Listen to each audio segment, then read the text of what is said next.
So Hafeez, you're here at the ICC for the general election 2024 vote count. From what you've seen, how do you think you're doing as an independent? It's actually quite difficult to tell. Looking at sort of the boxes, I think what is absolutely clear is that in this constituency there's always been a large Labour majority. I think one thing is absolutely clear is that we're nowhere near the majority that Labour had. I think if Labour take this seat, they'll be very, very lucky, and it's very hard to call. I think it's as I can probably quite fairly and safely say that it's very hard to call, despite the fact that there were 3 independent candidates standing in this ward. So I think if they do it, they'll be very lucky, and it will only be against that backdrop. Otherwise, this was a seat clearly gone. And obviously touching on the fact that there was 3 independent candidates in Birmingham Hall Green, did that cause problems, especially when 2 wouldn't step down necessarily or just back away? Yeah, I think if others or if any of us took the view that we were going to support someone else on the same basis or principles, I think what is also important to appreciate and understand is that we live in a democratic country, and democracy is most important here. Everyone has a right to stand. There have been some attempts made by some entities to try to place some sort of an undue pressure.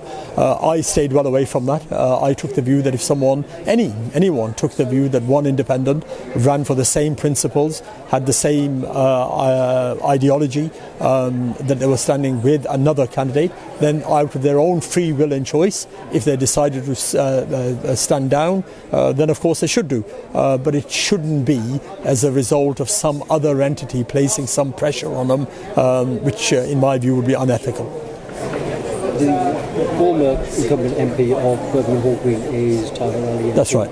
And he is pro-Palestine to some degree. Why was there need for independents or pro-Palestinian candidates to stand in that constituency? Yeah, there was 2 factors in relation to Tahir Ali. In terms of the Palestinian stance, he has never been seen on any of the marches. The West Midlands' biggest protest for Palestine took place from Sparkhill Park, started off from there, which was in the centre of his constituency. He was nowhere to be seen. Others, like Jeremy Corbyn, Zara Sultana, have been on marches. He was nowhere to be seen. Secondly, he did make an attempt to call out the Prime Minister for the genocide that was taking place, and he very quickly, as a result of pressure from the party whip, had to apologise, which was really not a true reflection of what his constituents want. And thirdly, in terms of local representation by the MP, people genuinely believe and feel that he's actually let them down, and I think that is going to be quite clearly reflective of the result today, where he's clearly going to lose his majority if he is lucky enough to hold his seat. And obviously you had some endorsements from big names such as Jeremy Corbyn and I believe Salma Yaqub as well. Why was that important for your campaign? It was important because Salma Yaqub is someone who's stood for Iraq on a previous occasion on principles. Jeremy Corbyn has left the Labour Party, he stood as independent. These are people that have stood on principles, on morals, for international human rights to be protected, for social justice, and I stood for similar principles, and therefore it was important to me that these people offered their support and showed that they were in support of my campaign. And finally, within the likelihood that you're not going to win this campaign, what impact do you think you standing has made on the overall discourse?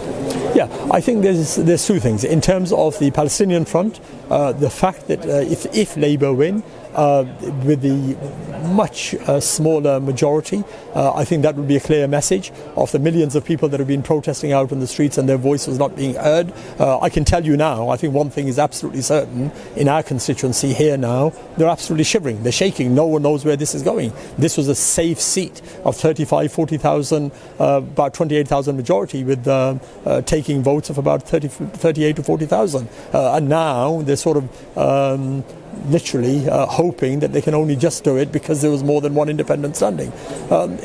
Aside from that, I think what we have been able to achieve here is a lot of communities coming together on the back of a campaign that I ran. We have a mixed community, Arab community, Somali and English community, Pakistani and Kashmiri community, and we've run a diverse campaign across the board, and we've been able to bring lots of the communities together. So I think that's a massive achievement, even whatever the result may be. Mohammad Hafeez, thank you very much. Thank you very much. Thank you.